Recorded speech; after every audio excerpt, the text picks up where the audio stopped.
Have you ever wondered what to do in cases where two or more proceedings are initiated by different GST officers for the same period? Well, this short video covers all such cases along with the approach that you need to adopt when facing such scenarios. The topic for today's video is parallel or repeated proceedings. In this video, we will be discussing this topic in three parts. First, the issue which arises before the various assessees in case of parallel or repeated proceedings and what is parallel and repeated proceedings along with some examples. Second, views taken by the board and the judicial authorities when such scenarios have occurred before them. Third, what is the approach that you need to adopt while facing parallel or repeated inquiries. Coming to the first issue, parallel proceedings generally practically refers to the situation where simultaneous proceedings are being initiated by the two wings for the same period, whereas repeated proceedings refers when one proceeding has already been concluded and another proceeding for the same period by another wing or by another GST officer is initiated by the department. Some of the examples of these scenarios are: first example, where summons are issued by both jurisdictional officer and DGGSTI officers. Recently, in many cases, we have seen that where fake invoices, the issue of fake invoices are concerned, where the assessees are receiving notices by both jurisdictional officer as well as the DGGSTI office.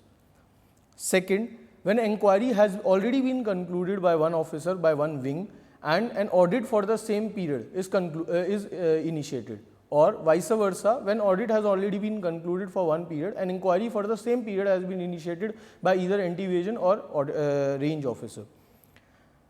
Another example could be where an inquiry for a period has already been closed and either SCN has been issued or the inquiry has been concluded, and assessee subsequently transfers his jurisdiction. That is, there is a change in address of the assessee due to which the jurisdiction got transferred and the new commissionerate has been allotted to the assessee. And in such scenario, there may be cases where new jurisdiction again starts the inquiry for the same period and concludes by issue of SCN. Generally, there are four wings of department which initiates an inquiry or audit. One, the range or jurisdictional officer under which an assessee is registered. Second, the anti-evasion wing of the GST office. Third, the audit wing which undertakes a comprehensive audit of the books of accounts and the returns filed by the assessee. Fourth, DGGSTI, that is Directorate General of Goods and Services Tax Intelligence. Now coming to the second part, that is what are the views taken by the board and judicial authorities. Under the erstwhile law, we have some case laws wherein high courts have held or quashed the parallel proceedings notice. First is the case of SREI Equipments of Calcutta High Court. In this case, a show cause notice was issued in the month of October 2016 to the petitioner, where petitioner approached the jurisdictional high court that there is an allegation of suppression, whereas for the same period either a proceeding is pending before the concerned officer or a proceeding has already been issued. Further, it was informed by the petitioner to the High Court that there are 7 different proceedings which undertook upon the petitioner for the period 2007 to 16, which includes the period for the issuance of show cause notice, that is 2011 to 15. Now coming to what is held by the Calcutta High Court. Calcutta High Court in this, after observing that the period of SCN overlaps with the period for which either a proceeding is pending or a proceeding has been concluded, has held that department cannot be allowed to revisit the same issue under the garb of section 73 of SCN, wherein it has been mentioned that under the extended period of limitation, show cause notice for 5 years can be passed. So in this case, the SCN issued in the month of October 2016 was quashed by the Calcutta High Court as issued without jurisdiction, without authority of law. Coming to the second case law, this is again a case law of service tax regime, the erstwhile law, wherein this is a case law of NR Management Consultants India Private Limited by Delhi High Court. The decision is of Delhi High Court, in which the facts of the case are that repeated show cause notices were issued for the same period.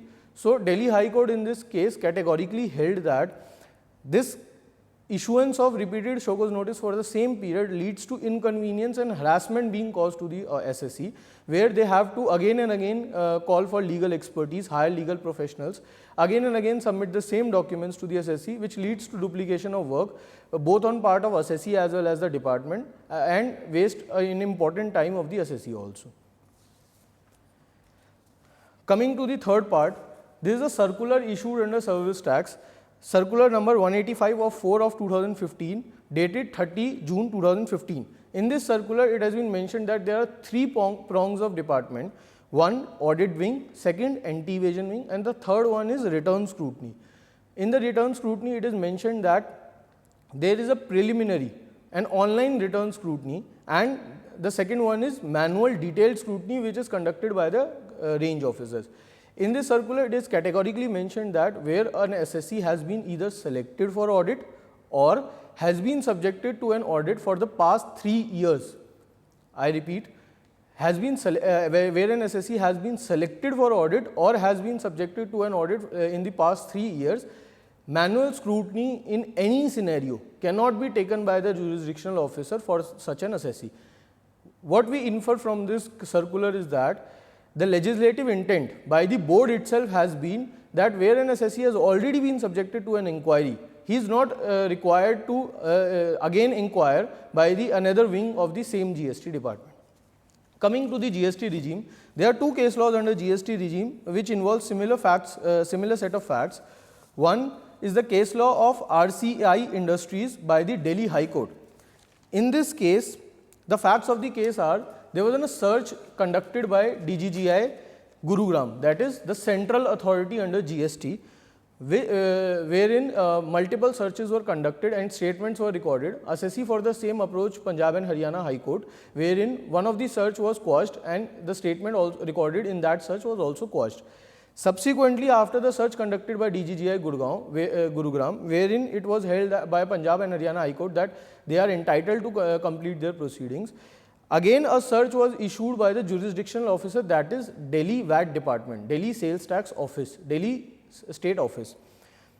In this case, the assessee approached the jurisdictional High Court, Delhi High Court, wherein he informed the High Court about the two parallel proceedings which were initiated by one the central authorities DGGI Gurgaon and the other one is Delhi State Tax Office. The Delhi High Court, after taking due consideration of the fact, held that the standing counsel for the respondent could not convey the High Court about the period which they intend to cover in their proceedings. So, it was held that in the event the notice issued by DGST authorities, that is the state authorities, the subsequent notice pertains to a period which is already covered by the DGGI Gurugram proceedings, then the petitioner was given the liberty to approach the correct forum and take appropriate remedy in that regard. So, meaning thereby the Delhi High Court gave the petitioner sufficient liberty to approach the correct forum, wherein he can challenge the subsequent notice and get the notice quashed, since it pertains to the same period, demanding same set of documents and repeated statements to be recorded by the petitioner. Then the second case is of Suresh Bhai Gadhecha. This is a case law of, this is a decision of Gujarat High Court, wherein on the similar set of facts, wherein an investigation was earlier started by the CGST officers, under which the petitioner was registered, the jurisdictional officer. Thereafter, subsequently, a summons was issued by the state officers, wherein the statement was also recorded. It was the contention of the petitioner while approaching the Gujarat High Court that two parallel proceedings cannot be initiated, and the first proceeding, which was already initiated before the state officers could initiate proceeding, should be completed and the subsequent notice should be quashed. In this case, the final order has not been passed yet. However, the notice was issued to the state officers, the subsequent authority who issued the notice to the petitioner, and an interim relief was provided to the petitioner by way of staying the coercive action that cannot be taken by the subsequent authority, that is the state authorities. So, based on these case laws, we come to the third aspect, which is what recourse should be taken, what approach should be adopted by the assessee in case a parallel proceeding or repeated inquiry is initiated by the department. There are two cases which we have discussed. In case there is a parallel proceeding, two notices are received by two officers under GST and they are for the same period, demanding same set of documents, then assessee have the remedy to approach jurisdictional high court by way of a writ under Article 226 of the Constitution of India, wherein they can pray before the High Court to quash the subsequent notice and allow the direct the officers to complete the first proceeding which was duly initiated by the officers. Whereas in case where an SCN is already issued subsequent to an inquiry already concluded by the different wing, we can approach the assessee can approach the jurisdictional high court again under writ by way of a writ, where he can plead before the high court to quash the subsequent show cause notice as issued without jurisdiction or without authority of law. Thank you.